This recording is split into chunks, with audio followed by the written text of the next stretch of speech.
talk a bit about the reasoning behind keeping languages alive for the reason of enjoying the language, I guess, aesthetically, but more so keeping culture preserved.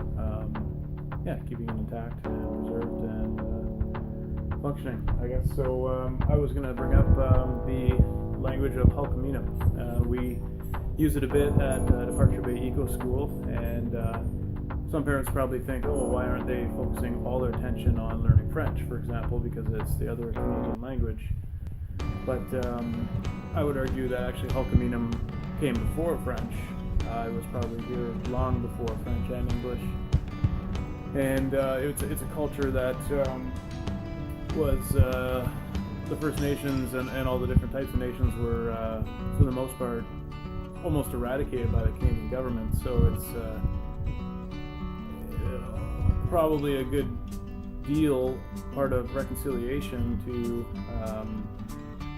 keep that, not only the culture, but the language alive. I would like to say also that the fact that in languages you sometimes think differently, like for example, I have lots of fluent French friends, obviously, and they say that when they're thinking about something in French, they think slightly different, and it's it can be easily pointed to the neuropsychology of it that even when we're under 2 years old or whatever, there's not a lot of memories made.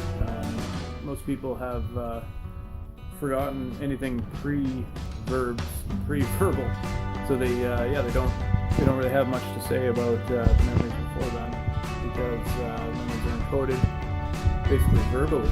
So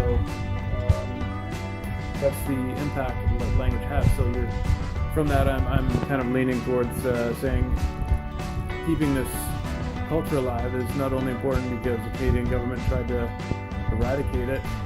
Keeping the language alive is part of keeping that culture alive, and it's also preserving this different way of thinking, a slightly different way of thinking, because it's a different language, and so thus you would maybe think in a different way. So that's why I would preserve that language. What do you think, Gabe? Dada! Would you agree? Wow. Exactly.